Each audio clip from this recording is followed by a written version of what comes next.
Yes, hi friends, welcome and welcome to this beautiful space where we believe in personal growth, spiritual growth, where we believe in pursuing our dreams and our visions, and where we believe that everything is figure-outable. I'm Bahati Hilda Sabiti, and today we share about laziness. I know that when you talk about laziness, everyone is trying to skip and jump into their lives to check out what exactly are we going to talk about laziness.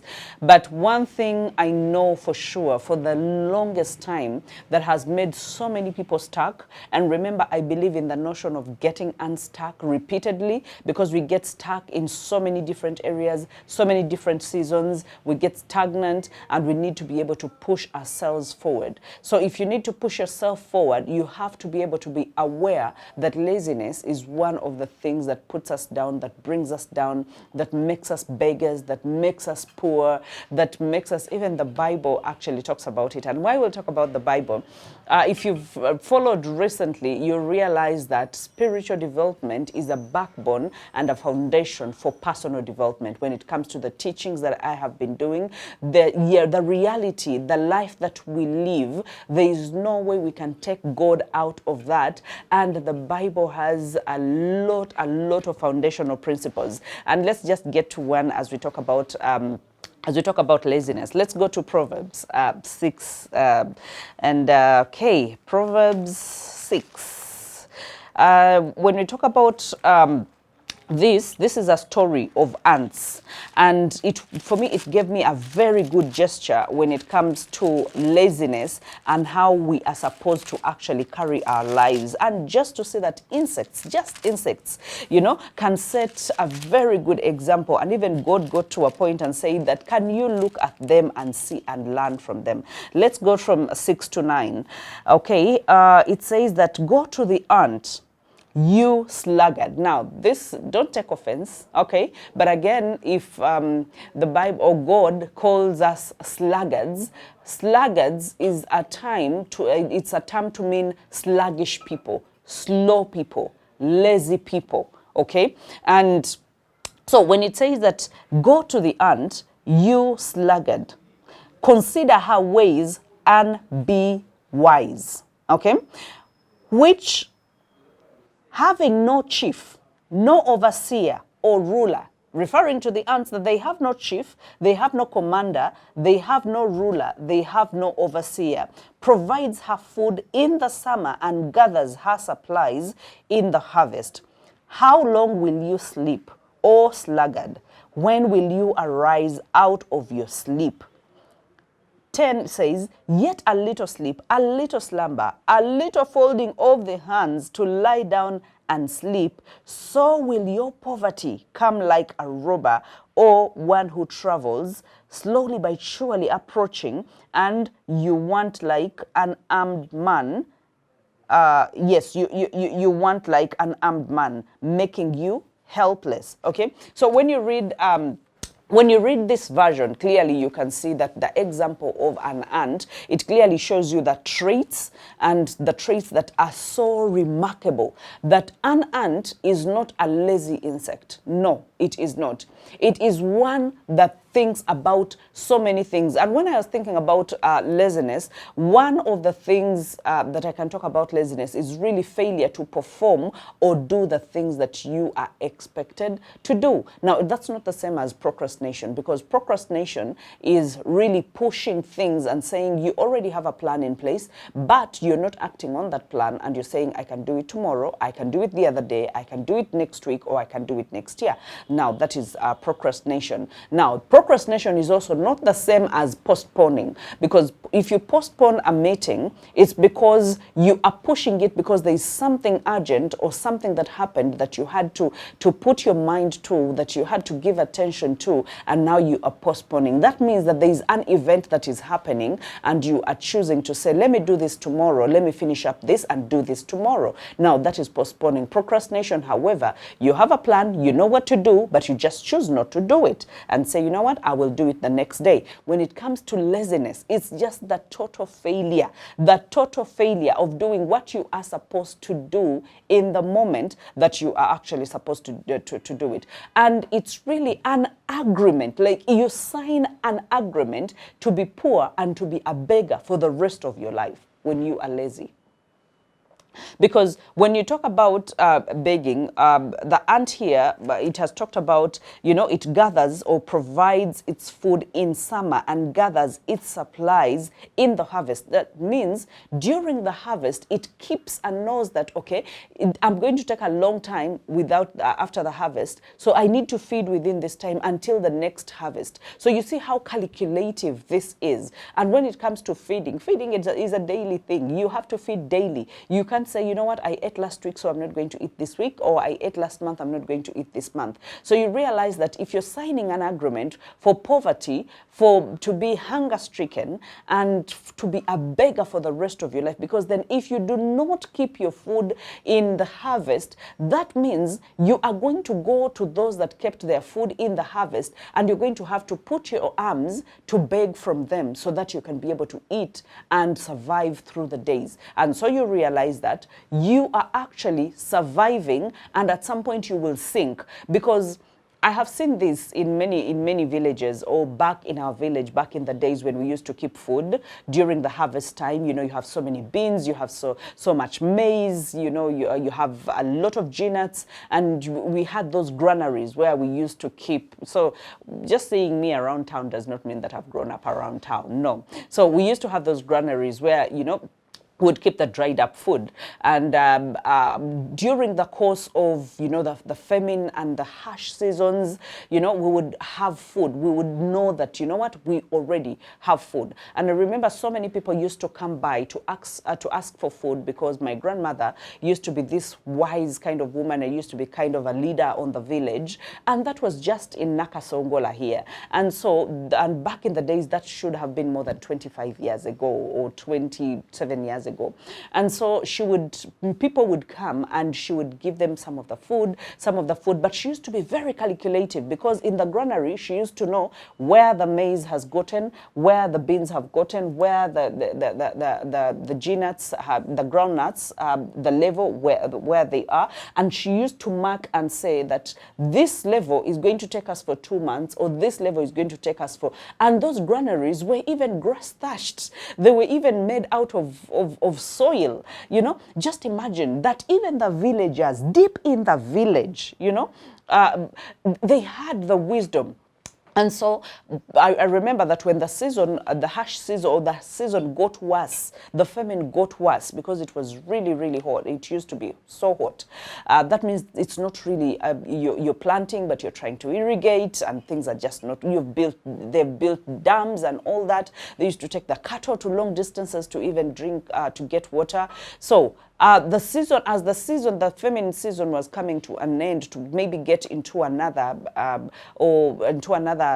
planting season, or even a harvesting season, you realize the granaries will go dry and go dry and go dry. And there is a level past which my grandmother would never give out the food. Even when you came crying, she would say, the food I have left is for my family, and full stop. I am not giving out to anyone. And I remember some people would even come with money and say, and they would even come with cows and say, you know what, I can exchange food for cow, I can exchange what. And she would say, no, I am not, because again, this money is not going to be enough for me to buy more food. So go to where the food is sold and let me have my food for my family. So she would keep the food for the family. Now you see here, that means she refused in her life that we are never going to beg for food. Even when the seasons were not good and they were not the richest on the village, we were among the ones that were surviving. But you realize that the one who is surviving is actually even helping other villagers.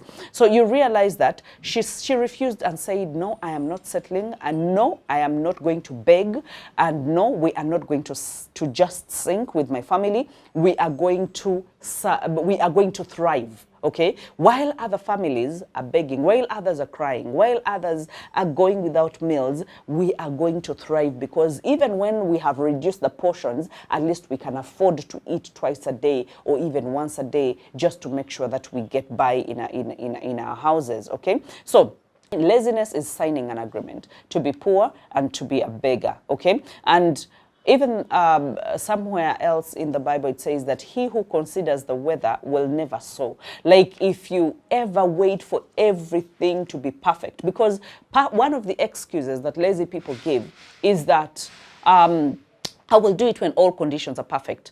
I will do it when I have this. I will do it. How many times have you said, I will look for the job when I get, when I buy good clothes, when I get transport. I will look for a job when someone connects me to some, to a job or I will go get a job when someone connects me to a job somewhere. I will marry when this happens. I will save when I earn more money. I will cut down on my eating of food portions when this and this happens. As in, we always have an excuse because we need perfect conditions in order for us to do what we are supposed to do. Remember, laziness is the failure to do what is expected of us. And that means that we give ourselves excuses of wanting perfect conditions. So that means if you base on the signs, if you base on the weather, you will never, never, never, ever sow. There are people that have planted in very bad hot seasons. They've irrigated. How do some countries even survive? Just imagine so many countries around the globe that don't have water like in the tropics we do. They don't have that much water, or they don't have that good weather, but they go ahead and plant, and they're flourishing. They're actually doing so well. So you will never sow if you consider the weather. And then something that I asked myself today, and I think I asked a client that should have been end of last week. I asked them that if you had done everything that God told you to do in the times that he told you to do, where would you be right now? Because sometimes we feel a prompt and a leading to do something, and we not procrastinate, but we become lazy and we just don't do what is expected of us, okay? For example, you feel the prompting of, I should start building even when I don't have all the resources. I should start building. And then you're like, let me wait until I've saved like 20 millions. Let me wait until I've saved 30 millions. Let me wait. But if you had started with the 5 millions, with the 2 millions that you had then, how far would you have gone? Okay, I want you to be able to ask yourself that if you had done what you were supposed to do in the time where you felt the prompting and the leading to do it, how far would you have been? Because laziness fails us at all levels, not just jobs, not just pursuing our careers and our passions and our purpose.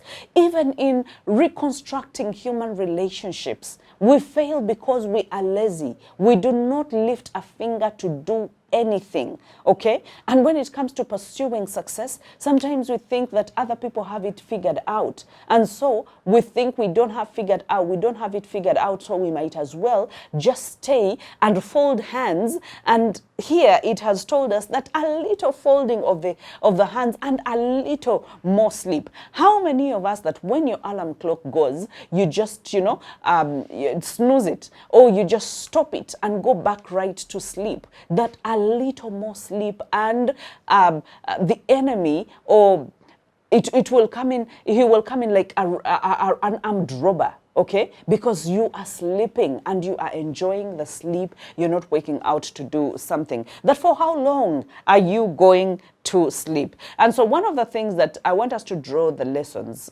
today's lessons from the ants, okay? Number one lesson about ants that I vividly know is that they never give up. They never give up. Have you looked at the ants?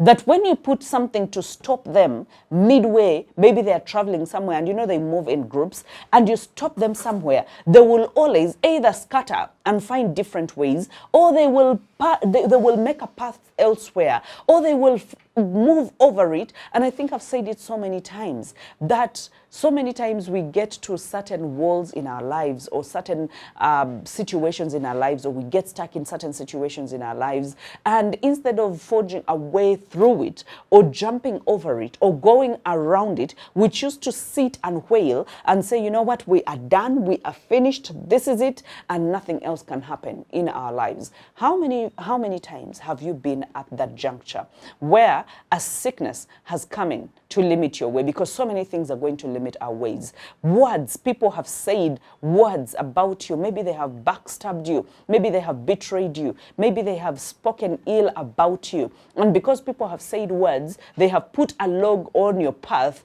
and now you have decided to just sit on that log and wail and cry and just, be lazy and not do what is expected of you. What we expect of you is you are a human being that God blessed with a brain, that you can think, that you can forge a way forward, whether you jump over, whether you break a way through, or you go around it, but keep going, do not stop. The only way through it is through it. So if you keep stopping, I remember there's that song that says that if you're going through fire, keep going, don't stop. But some of us get in the middle of the fire and stop, okay? Because then we are thinking, oh, we are dead, or that's the end of the road, or we are never going to make it. But draw the lessons from the ants that they never give up on their lives. And sometimes I think you've seen ants, they come, carrying stuff. There's a cartoon that I usually watch with my children.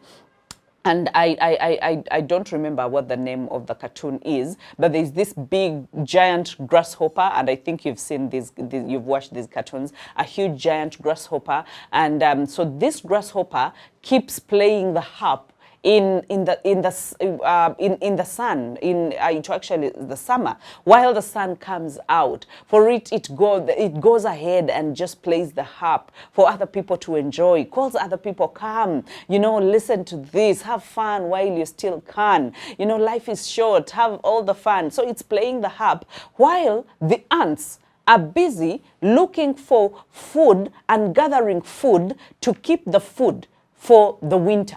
So actually, they show the ants lifting food in pairs, in fours, in pairs, in eights, depending on how big the luggage is. Remember, they're gathering food from all sources. They go out in the morning to go and look for whatever they need to look for, to go and work. And then some of them remain at home building, a shelter for when the winter comes, because then they will need to keep warm. So others are building and if you need to study about teamwork, study about ants. So here they are constructing the house, for warmth. Others have gone to pick the food. It's in the summer where everyone would have said, let's put on a bikini and have fun. Let's chill. Let's go swimming. Let's have fun. And while we eat the little that we have. No, they are saying we are not having it. We are going out to get food, to gather food for summer. So they used to come by and they would listen to the grasshopper playing the harp. And so after that, they show that the winter comes in, and when the winter comes in, the grasshopper starts shivering.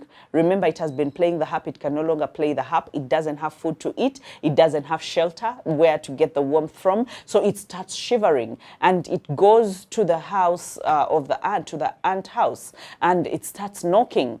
And, they take long to open, but after they open, they ask and they tell him that, what, we were gathering food, we were building the shelter while you were singing away during summer, but now it's very, very cold. You need the food, you need the shelter, and you have none.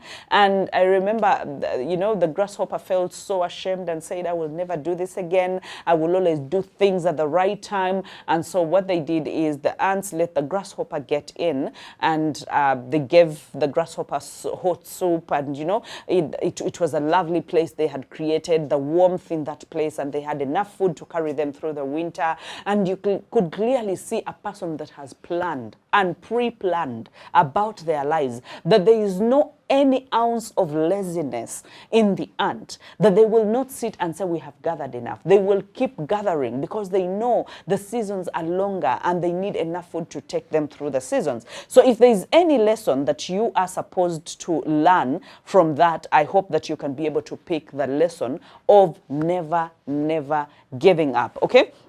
So let's go to lesson number 2. It has told here, verse 8 says that, okay, let's see, okay, 7, which having no chief, overseer, or ruler, I think in the NIV it says commander. Like there is no ruler, no politician is there to hold a megaphone and say, hey guys, let's do this, you know, or say that we have 4 different groups now, you build a shelter, you go and get food. They have no commander. That means that they sit and plan and they are all in sync and they are aligned and they say, you know what, this season is about to end and we will start another season and we need to prepare ourselves for the next season. So they do not have that kind of someone who stands over them, breathes fire under down their throat to tell them you must be doing this and you must be doing this. Some of us lack the self-discipline. The self-discipline of you want someone to push you, and when they push you, you frown. When they push you, you put your mouth into your nose. When they push you, you say they are wiseacres. When they push you, you say they know more and all that. And yet you don't have it inside of you to say that, you know what, enough is enough. I am not going to be lazy for the rest of my life. I need to turn around. I need to wake up. That means that there is chance to wake up, because if it asks that, how long will you sleep? That means that you have a chance to wake up and do something. But so many of us never do that because we don't have we are not self-starters. We don't have the self-discipline. Now, the self-discipline, how you actually get it is by knowing that, you know what, I have my own back. Okay? No one has my back. Knowing that I must be able to launch out. I must be able to put myself out there. I was talking to a group of ladies last week, and these are ladies in the age of 40, in their 40s, mid 40s, late 40s. Now, those are Generation X or Gen Xers. I call them Gen Xers, Generation X. And you realize that through the mentorship, one thing I discovered, that it was so easy for me to talk about social media when it came to people who were between in their 20s and their 30s. And because that's the generation, because they're the millennials, because the in thing right now is social media for the millennials and the generation Alpha. And so I found it so hard to break even when it came to those that were in their 40s and in their mid 40s and late 40s. So I had to go back and ask myself, why is this so? And so I found out that Generation X find it so difficult. Yes, they know how to operate businesses. They know how to, you know, to operate the normal kind of businesses. I mean, what are my expenses? What are my, you know, what are my incomes? Can I be able to, you know, to spend less than I earn? Can I be able to run this business? Can I put advertisement on radio? Can I put advertisement on TV? Can I use billboards? Can I use, so we know those kinds of operating a business, but us putting or them putting themselves on social media, building brands and being able to communicate and being authentic and putting themselves out there every day was so hard. So I had to make sure that I go over it and create a totally different system for the Generation X people to be able to survive, not just survive, but to thrive and flourish on social media while they build brands and while they promote businesses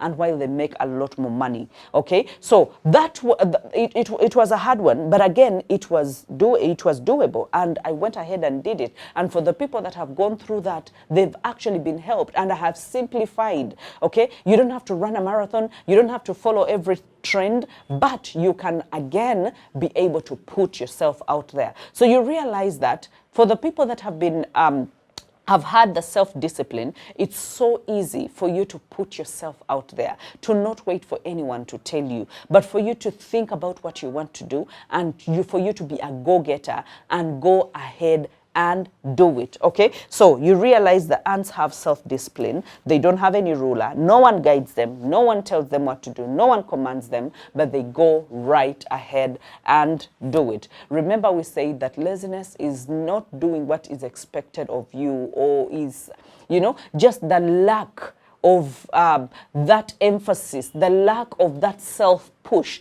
to do something that is expected of you. And I hope that as we review, as we go through the lessons of the ants, you can be able to apply some of these same lessons in your life, and your life will never be the same again. So we're taking a breather. Just pick a coffee, pick a water, come back. Let's go on with this conversation. And in case you have a question, make sure that you send it to the number on your screen. So we will make sure that we go through it. And in case you have a topic that you want us to talk about and dissect, still put it on the number on your screen, and we'll be sure to handle it.